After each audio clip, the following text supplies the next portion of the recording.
Domingo sa pagsimba sa Ginoo. Ug salamat po dahil kay Ginoo nga kita naghatag ta sa atong kaugalingon sa pag anhi dili sa simbahan. Kung kay daghang baya mga tao nga wala na opportunity nga makaani sa church.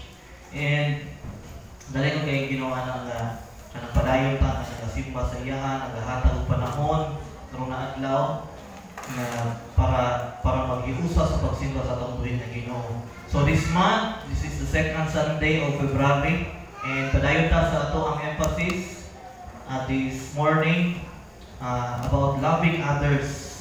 Atong emphasis this whole month of February in line sa ato ang naandad sa mga Pilipino no celebrate o Valentine's Day. Pero again, wala ta kuan gyud anak anang 100% nga naga-celebrate gyud anak nga okasyon.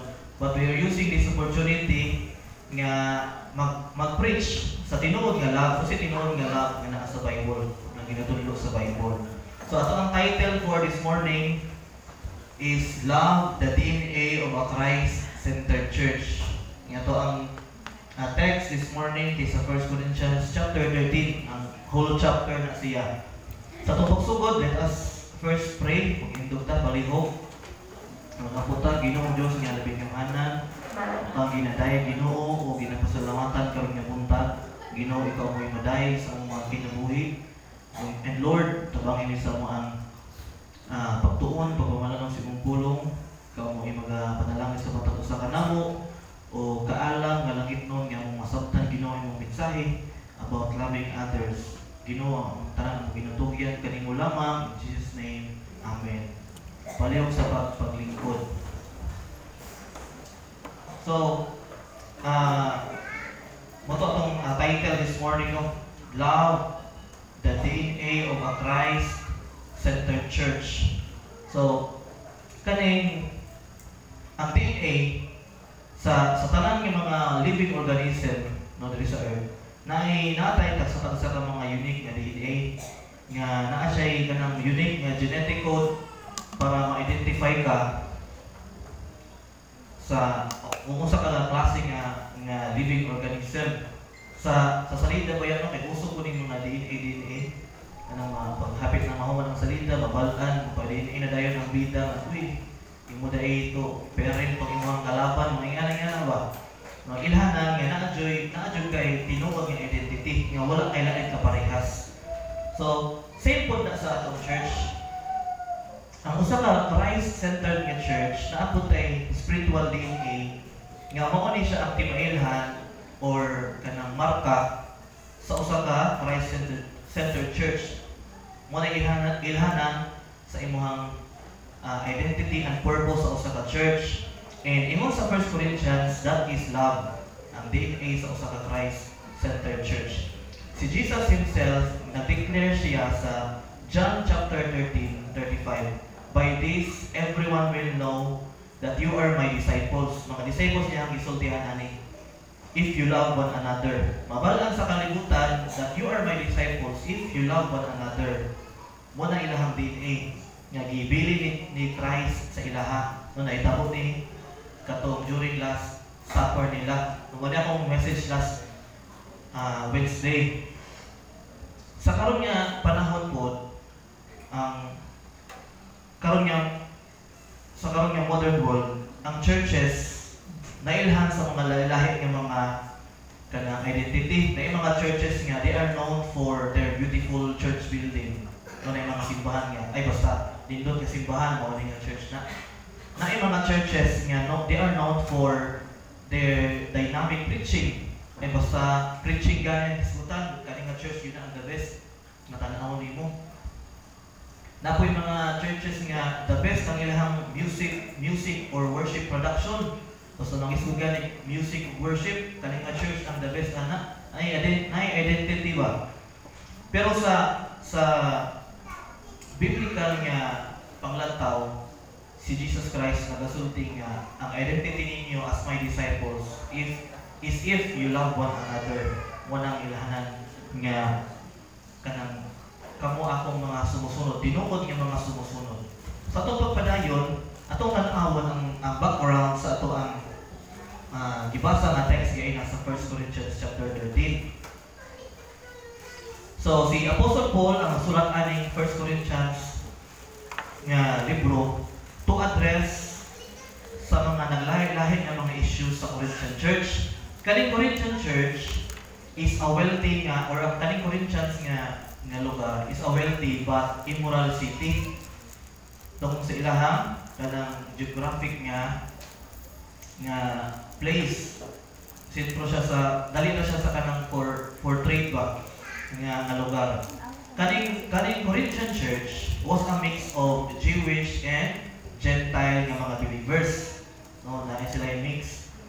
So kung pasabot, prone sila sa mga kanang misunderstandings. Na sila struggle for division, immorality, and misuse of spiritual gift. Usa sa pinaka-major issue nila kaning misunderstanding sa spiritual gift. Na sila'y kanang lahi-lahi ng mga faction, ang uban kaning mga grupo, mga daghang mga spiritual gift or mga ginatawag nila kanang impressive nga mga spiritual gift. Na apoy lahi nga grupo katong mga less o mga spiritual gift. So na division nga nahitabo sa ilaha. Ug mo nang gina-address ni Apostle Paul para masolusyonan ang kanang issue nila. Kay ni kuan naman, ni worse naman kay nana sila kanang sa pagkabahin-bahin. So naapektuhan ang ilahang pag-serve sa Ginoo. Naapektuhan ang tinuod nga purpose sa church. So kaning 1 Corinthians chapter 13 kasagaran gyud ginagamit gyud sa asaman sa kasal gyud, no? Kasal or labi na hapit ng Valentine's na gyud magsela, di ba? Is the forward reading of verse sa ilahang loved ones, love is patient. Yan na. Pero kung atong tanawon ang original context niya, wala ni gisulat ni Apostle Paul para sa mga kaslon sa Corinthians. Wala niya sulat ni Apostle Paul na mga kaslon dito. Sulat ko kanila love is patient para na sila magamit. Madili ang purpose ni Apostle Paul. Igamit niya wag isulat niya para sa local church sa Corinthians. Wala ito para i-address ang issue about misuse of spiritual gift. So,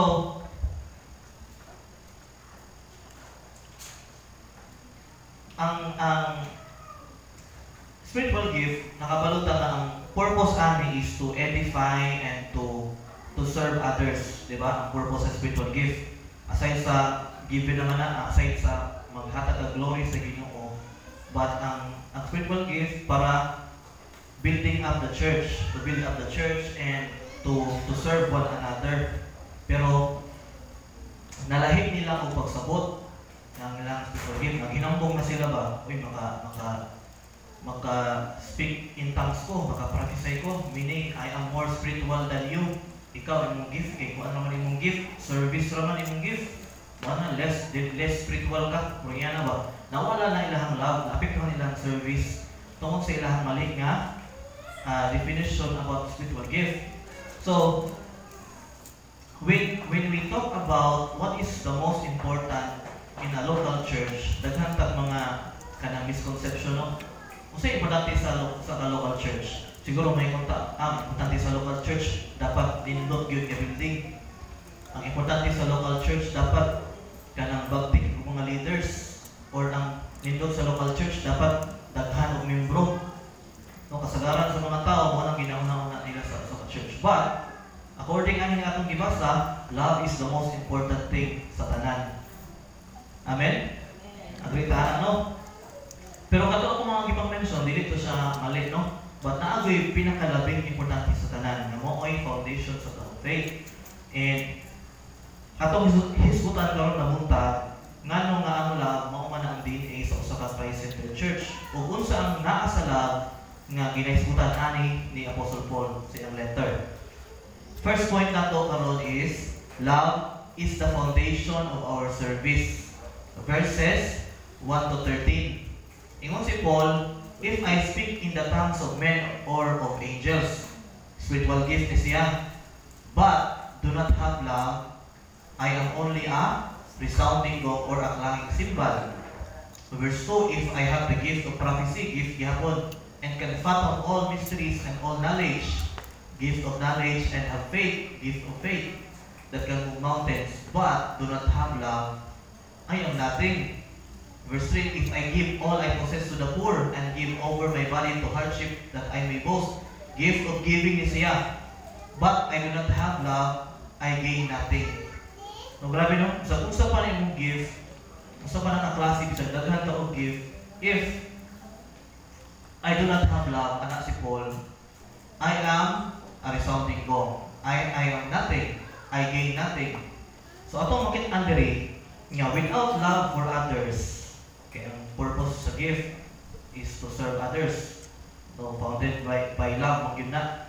Without love for others, it is meaningless. Ang imong ginabuhat na service sa church, without your love para sa uban, without doing it nga naigugma ka sa uban, ingon ang Biblia, it is meaningless. Walay pulos. Kanang useless sa mata sa Ginoo. Pagpasabot, makita nato nga, pwede ka ikaw mag-serve sa Ginoo without love. Ug mo na nahitabo sa Corinthian Church, nag-serve sila without loving their brothers and sisters. Pwede ka mag-serve without love, but you cannot love without serving. So si Apostle Paul, gina-emphasize niya diri nga without love, even the most impressive na spiritual gift, that is empty, tubangan sa Ginoo. Ang katong speaking in tongues, grabe naman bina ng mga gift para sa ilaha. Ang pag-prophecy, ang knowledge, ang faith, ang giving. Yun, kung atong sabton, these gifts are worthless in God's eyes if wala kang dili founded by love. And atong makita dili nga ang love, dili siya kanang addition ba sa service.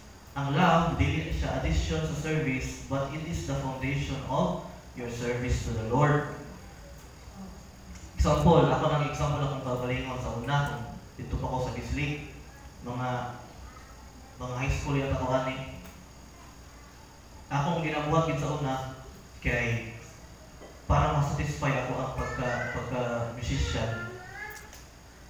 Mutog-tog ako sa church, sa personal worship, mo-attend ako sa personal worship. Tapos naman sa personal worship, mauli na dahil ko anak sa balay, di na ako maminong wali. Ngayon akong ginabon sa una kay gusto lang ko nga makatugtog lang din ko ba. No, isa ka example ba nga, na-realize ako sa una ba nga, ma-compare na ako sa una, grabe ko akong gibuhat sa una kay kung ano ko, ganang nagatugtog ako for my own satisfaction. Kaya di mo kong ganahan maminong wali sa una, ma-board ko ba? Aside sa ma-board ko, di pa ko kasabot. Manamuli na lang ko. Di ko na kung matugtog sa church, makita na sila, asa naman si Brian? Di ulit naman, kusing-song pa. Mga special number, di na ako makatugtog sa special number. Yan akong ginabuhat sa una, mga pila to ka-months. Yan akong ginabuhat. So that is an example of kanang service nga dili founded by love. Wala kay pakialam sa imong mga kauban sa church. Bahala mga unsa na sila. Kung ano mo tugtog sa ilaha, basta ikaw masatisfy lang na ba. Example, an example of service nga dili founded by love. So si Jesus Christ, iyang i-demonstrate taong giingon nga verse na sa John chapter 13. Iyang gihugasan ang tiil sa mga disciples. So kung naka-dumdum mo atong Wednesday, naisikutan ako dito nga ang paghugas sa tiil sa mga disciples is kanang the lowest nga service sa ilang nga time. Unya, kani nga trabaho, ginadelegate lang nila sa mga slaves o sa mga servants. But si Jesus Christ, iyang gipili ang pag-serve, pinaagi mo nani sa mga disciples, bisan kung nakabalo siya sa consequence. Kaya ulaw ba yan para sa iya, ang ila siya na teacher. Kung sa human standard, kung siya ka nang maka-degrade siya sa tao, o ikaw, giila ka nga master niya, giila ka nga teacher, pero kana imong gibuhat. Sa ilang kultura, kanang degrading kay na. Pero gibuhat niya na, despite sa kanang status sa pag-serve sa imanan nga pamaagi. Bisan ang tingin ni Judas iyang gihugasan, despite nga nakabalo siya nga kanang pagagabi, kanang gabi, itraidoron siya ni Judas. Di ba ihabi na-predict nga kanang traileron siya ni Judas. Nilakaw si Judas ang time. Pero nag-serve gihapon siya sa mga disciples. Bisan si Peter, nakabalo siya ng gabi niya pagka dakpo na siya, i-deny siya 3 times. Pero giugasan gihapon niya, walay kanang love bitaw, founded by ang service nga founded by love, wala siya limit, walay kondisyon, walay pilit ba? Wala siya pilit nga serbisyohan. Pilion niya po nimo ang pag-serve bisan og kana nga tao dili ka ginapaboran. Sa kana nga tao kay kalaban mo pero nag-serve gyapon ka siya. That is an example of love nga founded by love ang iyang service si Jesus Christ. Unya nagsulti po siya sa Matthew chapter 22, di ba nimo siya na the greatest commandment is una, love the Lord your God with all your heart, with all your soul, with your strength, and with all your mind. Ang ikaduha, to love your neighbor or to love others. No gihapagan yun ni Jesus Christ o kabugaton, dako kayo ng kabugaton ang paghigugma sa uban. So, every act of service in the church must flow from love. No, tanan nga act of service, gamay man na or madako, it must flow from love. Otherwise, kung sa may tabo, it becomes self-seeking, it becomes prideful, it becomes empty. Tubangan sa Ginoo. Siguro sa hunahuna nimo ay nasatisfy ka, but sa mata sa Ginoo, it is self-seeking, prideful, or empty. So, ang atong acts of service, no matter how excellent ang atong ginabuhat, every Sunday or every week, those kind of services are empty if not driven by love. Ato nang timanaan na may suon. Ang love is the heartbeat that gives life to our service. So unsa man ang mga timailhan that you are serving out of love? Ang timailhan, if you are serving out of love, if when you love to serve despite nga wala ka gina-recognize. No, ang imong service dili siya self-seeking. Bisan mo, wala na kita sa imuha, but you are still doing your best for the Lord. Imo ang ginamuhat, bisan mo, wala na kabalo imong mga kauban sa simbahan. That is one of the kanang signs nga your service is founded by love. So pailain kanang nag-serve ka, bisan mo, wala ka ginapaboran. Example lang niya, dili na tinawag nga nahitabo. If diba, itahay ang program committee, magpatabang sa music. Ang chairman sa program, magpatabang sa music. Tapos ang music, kay dili sila mo tunga, dili sila mo tuman ba? Tapos, mabot ang time niya, ang chairman na po sa music, makayagtabang sa program committee. Tapos, ang response sa program committee, matabang sila with all their best. That is a service nga founded by love. Kanang walay condition ba? Diba, kasalanan man yung reaction sa tao, ay, dili po may mutong nga, walang inyo tumatong nagpatabang sa inyo. Nga na ba? Diba, kasalanan yun nga reason sa tao or kanang reaction sa tao, murag naging pagbalance ba? Pero, ang love nga ginapakita or ginademonstrate ni Jesus Christ kay lahi. Love nga walay condition o walay limit. No, whether sa atong preaching, sa atong teaching, singing, si klase ng mga service, leading or helping, mahimong love ang motivation behind everything that we do. Kaya nga naman, ang love transforms duty into joy.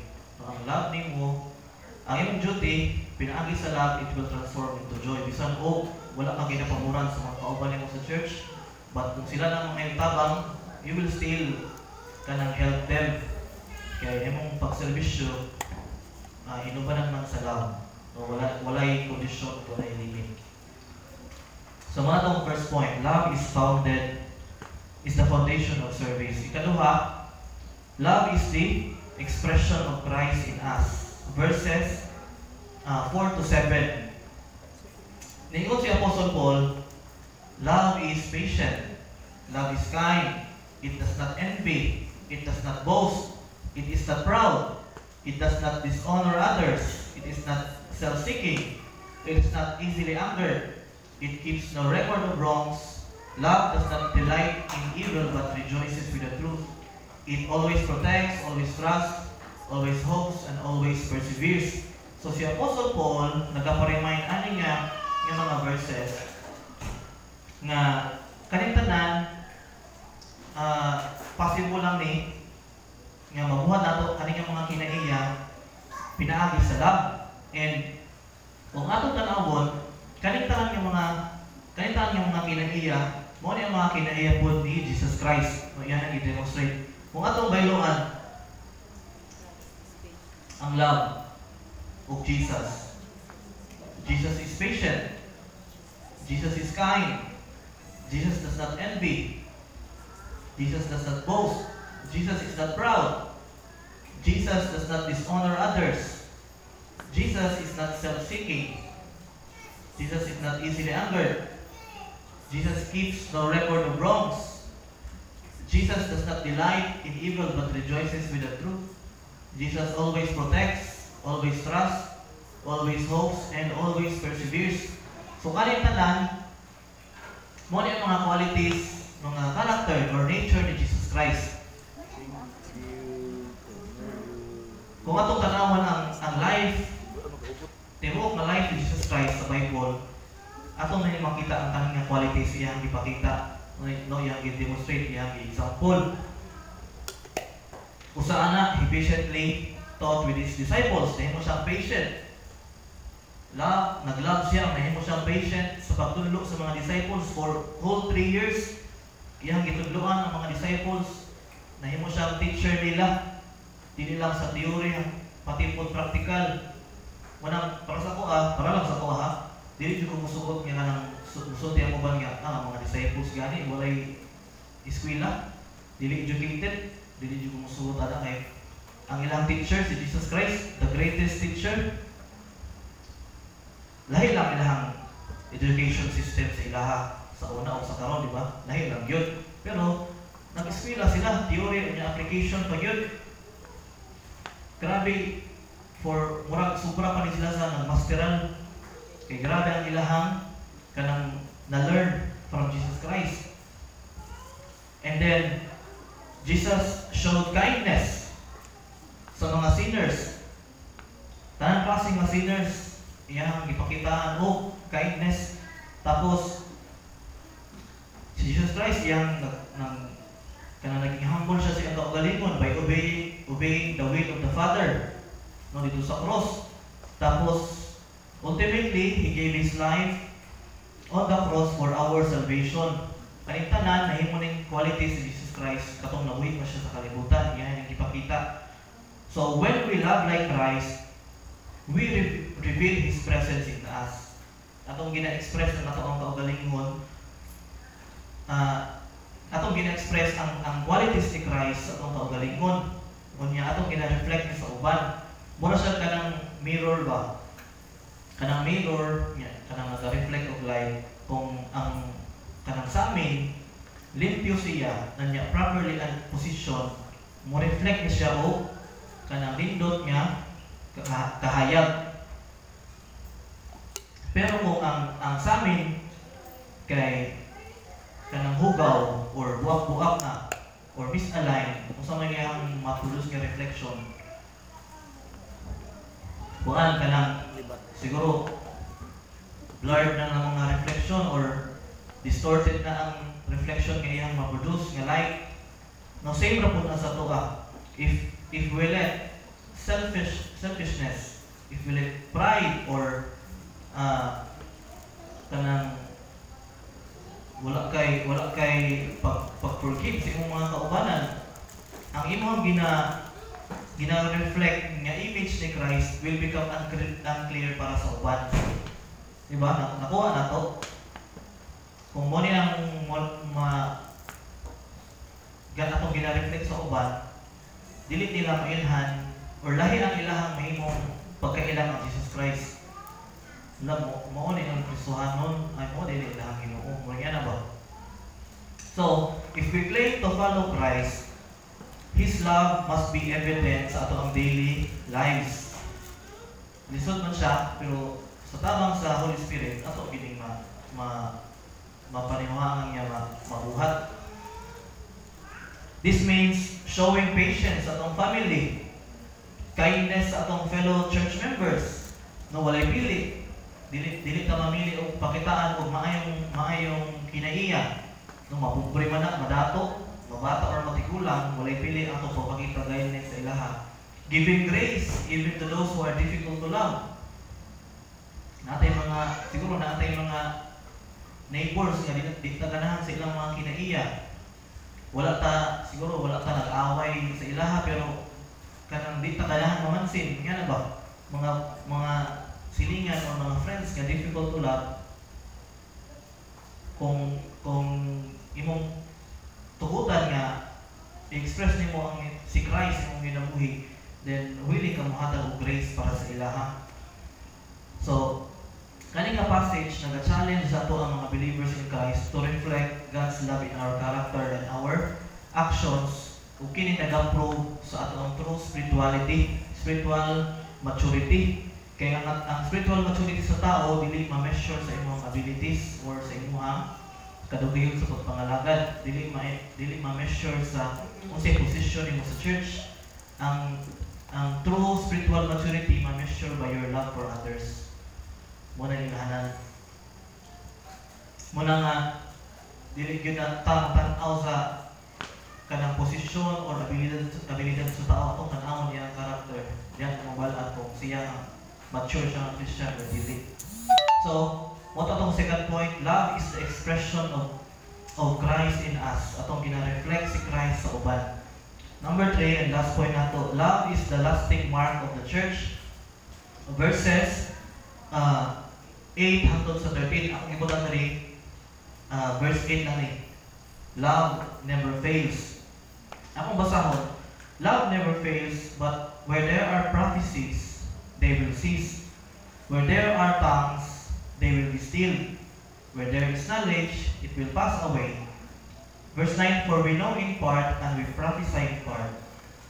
Verse 10, but when completeness comes and what is in part disappears, when I was a child, I talked like a child.